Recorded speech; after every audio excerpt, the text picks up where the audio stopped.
Hola compañeros, bienvenidos a esta jornada colaborativa Paperton 2019 en la cual vamos a estar trabajando de manera colaborativa en la redacción de artículos científicos como parte de esta jornada que iniciamos el día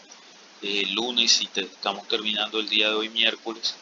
Estamos viendo algunas recomendaciones sobre cómo construir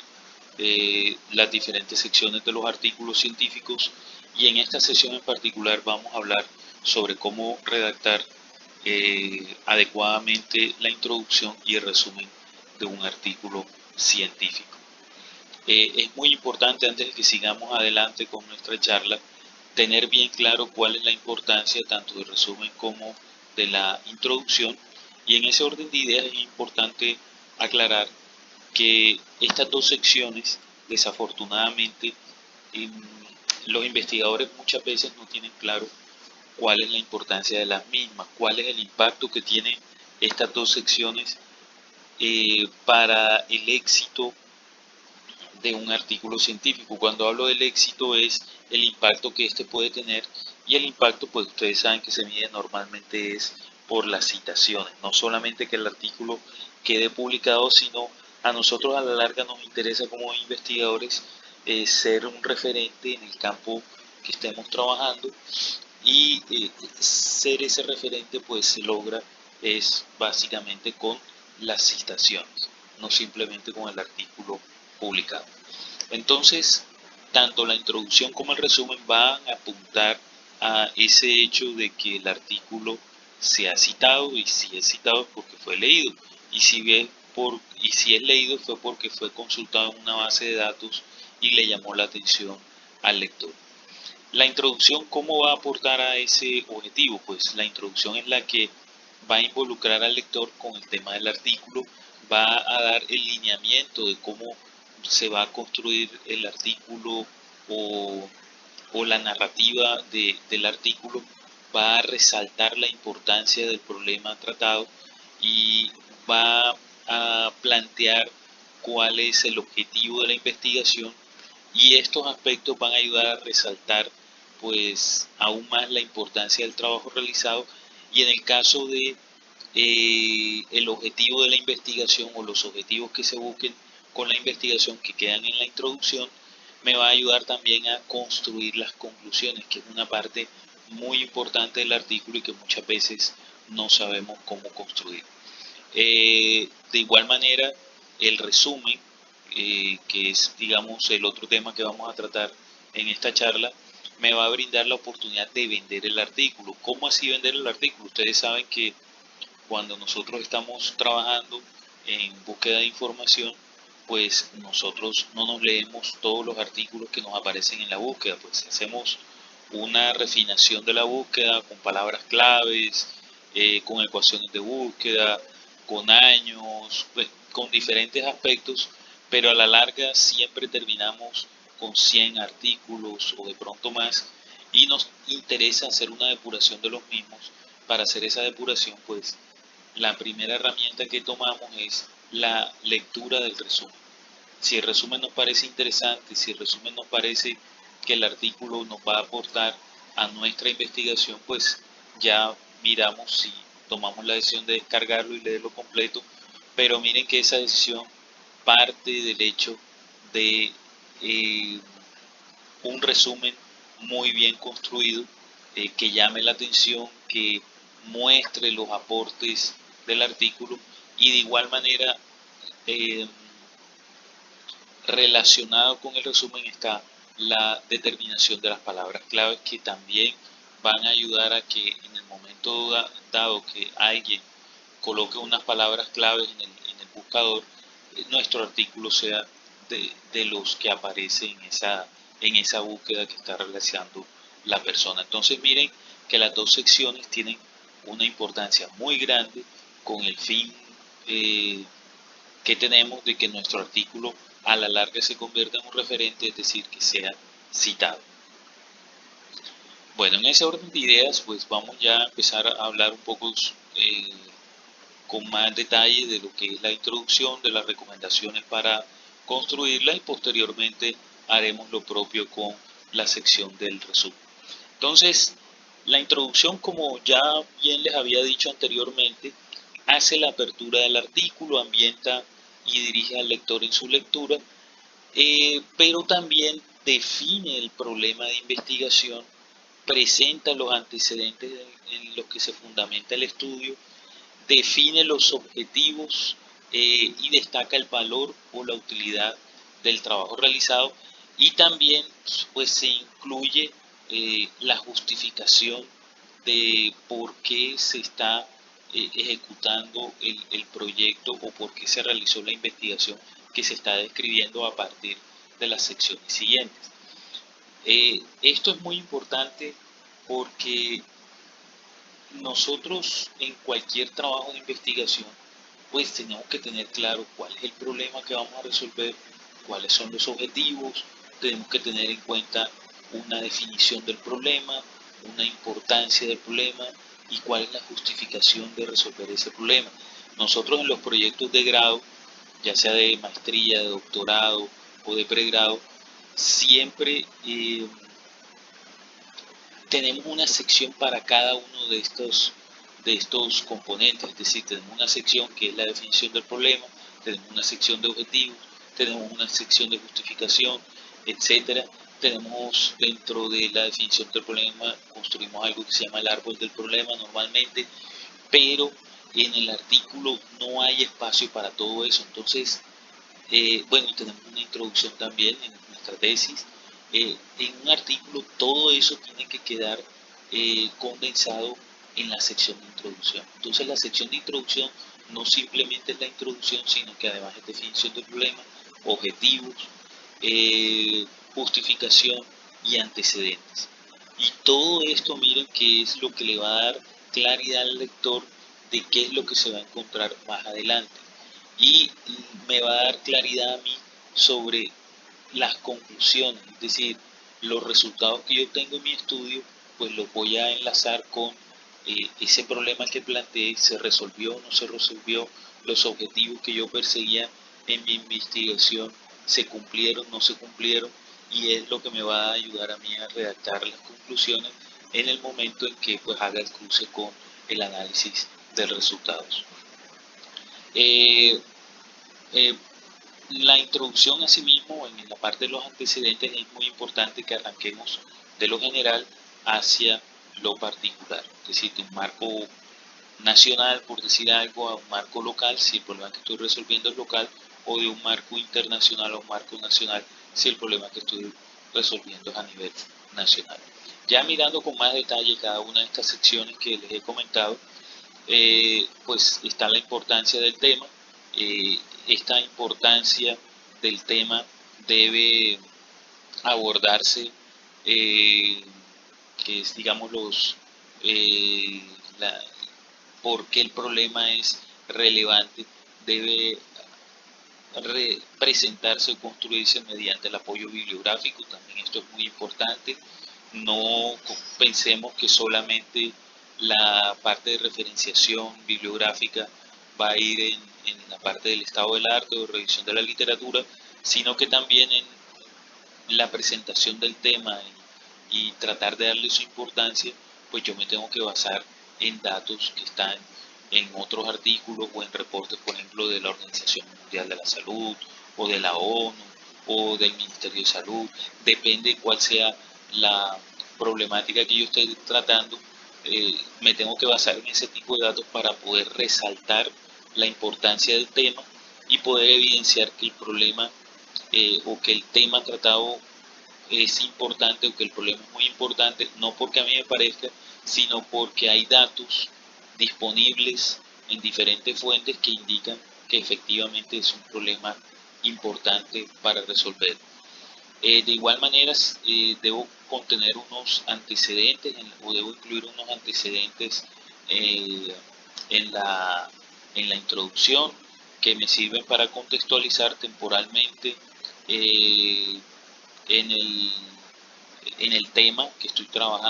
estoy abordando, es decir, cómo ha evolucionado esa problemática en el tiempo, por ejemplo, y qué se espera que pase con esa problemática. Es decir, si este problema sigue así, se espera que en 20 años ocurra tal cosa. Por ejemplo, si estamos hablando de cambio climático, entonces decir eh, cómo ha ido cambiando, digamos, los niveles de temperatura en diferentes regiones y que si esto continúa así, en el año 2100 el nivel del mar va a aumentar 1 metro, etcétera. Es decir, no solamente qué ha pasado hasta ahora, sino qué podría pasar hacia el futuro. Es decir, ahí estamos hablando también un poco de lo que vendría a ser la justificación en nuestro, en el caso de los proyectos de investigación como tesis y demás. La definición del problema debe quedar también claramente eh, expresada en la introducción. Eh, pues normalmente se hace a través de una pregunta problema en los trabajos de grado. Muchos autores pues también habla de dejar una pregunta problema, pero en realidad normalmente en los artículos el problema no se expresa como una pregunta, sino como una hipótesis o como eh, un planteamiento general del problema, eh, y sobre la importancia o sobre cómo poder resolver dicha problemática. Finalmente, es importante también expresar el objetivo del trabajo, es decir, hay un problema y lo que se busca con este trabajo es demostrar que mediante el uso de energías alternativas, por ejemplo, si estamos hablando de cambio climático, se puede reducir las emisiones de CO2, lo cual puede ayudar a la reducción del cambio climático, por decir algo. Entonces, el objetivo también es muy importante, y no solamente dejar el problema, sino cuál es el objetivo que busca el proyecto o el trabajo de investigación que se va a exponer más adelante, porque de pronto aborda solamente una parte de la problemática o aborda la problemática mediante algunas técnicas en particular y el problema se ha podido abordar mediante otras técnicas o se ha abordado anteriormente mediante otras técnicas. Finalmente, las recomendaciones a la hora de construir la introducción es que eh, se debe buscar el tema, el objeto del artículo en la revista donde se quiere publicar, con la exposición actual del material publicado y los espacios que se disponen en la revista científica. La introducción debe ser corta y atenerse a las revisiones recientes sobre el tema. Entonces el autor debe seleccionar la información realmente útil y de interés para los objetivos del estudio. La introducción debe ser coherente con el resto del artículo, y la introducción debe contener al final el reminder del artículo, es decir, la enumeración y el contenido de cada una de las secciones. Con reminder nos referimos a que al final de la introducción uno coloca el artículo está construido de la siguiente manera, la sección 2 contiene el estado del arte o la revisión bibliográfica relacionada con tales y tales temáticas, la sección 3 contiene la metodología, la sección 4 contiene el caso de estudio, la sección 5 contiene el análisis de resultados y la sección 6 contiene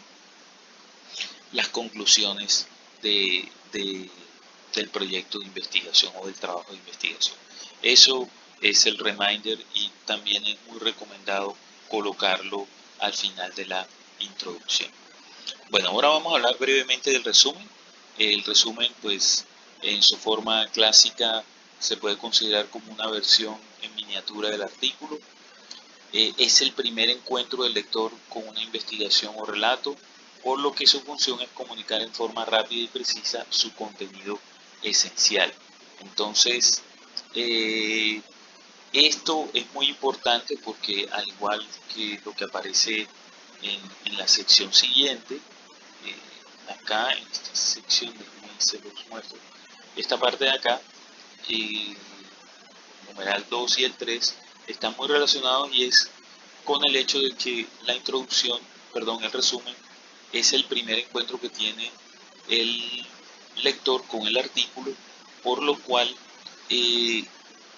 al momento de realizar la búsqueda, si él el resumen está bien estructurado, va a motivar al lector para que lea el resto del artículo y lo cual va a ayudar a que nuestro artículo sea citado. Entonces,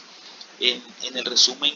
debe estar muy bien expresados eh, la metodología y los resultados del estudio, de tal manera que el lector pueda evidenciar muy rápidamente el aporte del artículo y de esta manera pues tomar la decisión de descargar el artículo pues si está relacionado con su temática de investigación. Algo que está relacionado con el resumen es la construcción de las palabras clave. Las palabras clave son también fundamentales al momento de hacer visible mi artículo. Estas palabras clave normalmente pueden ser unas 4 o 5 y lo que buscan es mediante estas palabras yo cubrir todas las temáticas que estoy abordando o tratando en mi estudio. Puede ser ya sea por métodos de solución o temáticas del problema. Esas pueden ser parte de las palabras claves que yo utilice, de tal manera que cuando una persona esté buscando un artículo que se relacione con lo que nosotros estamos o lo que nosotros encontramos en nuestro trabajo o estamos exponiendo en nuestro trabajo, pues nuestro artículo sea de los que le aparecen en el motor de búsqueda y después con un buen resumen pues la persona se vea motivada a descargar nuestro artículo para utilizarlo como insumo dentro de su proyecto de investigación. Estas palabras claves deben representar el contenido del manuscrito y deben ser específicas en el campo o subcampo de la actividad científica. Es importante también que tengamos en cuenta que los resúmenes pueden ser de dos tipos, el no estructurado y el estructurado. El no estructurado es el que normalmente construimos, en el cual hay una sola línea de texto en la cual colocamos pues toda la información relacionada con el artículo, y en el estructurado es el que pide algunas revistas en el cual en particular te dice problema, entonces tú colocas el problema, resultados tal, métodos utilizados tal. Entonces ahí está quedando toda la estructura del resumen, pero separada por las diferentes componentes que te está pidiendo la revista. Ese tipo de resumen se conoce como resumen estructurado. Bueno, las recomendaciones para la redacción de un resumen es consultar las instrucciones a los autores en la revista seleccionada para publicar el artículo, para saber pues, si el resumen es estructurado o no, cuántas palabras debe tener, qué recomiendan ellos que se incluya, redactar el resumen en un solo párrafo, en modo impersonal y en tiempo pasado, excepto por las conclusiones que se trabajan en tiempo presente. Procurar que el resumen tenga precisión, concisión, orden y la información más importante de cada sección del artículo. Pues obviamente cuando hablamos aquí de cada sección, pues aquí no vamos a construir, no vamos a colocar cosas, por ejemplo, del estado del arte. Aquí más que todo vamos a colocar una primera frase que sirva de introducción y de ahí en adelante pues la idea es describir metodologías, casos de estudio, resultados y conclusiones, ¿sí? Y con frases muy cortas porque ya lo vamos a ver más adelante, lo, lo recomendado es que un resumen tenga 150 palabras, 200 palabras. Esto depende también un poco de la revista, pero miren que son extensiones muy cortas para expresar pues, cuestiones que nosotros de pronto hemos tardado 6 meses, 1 año, 2 años en investigar, pero hay que ser muy conciso para poder expresarlo en esas extensiones tan cortas. Evitar frases demasiado largas que desvían el tema principal. Constatar la homogeneidad del resumen en relación con el texto principal, es decir, que no haya información adicional en el resumen que de pronto no estaba en el artículo. No debe haber citas bibliográficas ni abreviaturas en el resumen. Cuidar que los datos cualitativos y cuantitativos sean exactos. Evitar comenzar el resumen repitiendo las mismas palabras del título.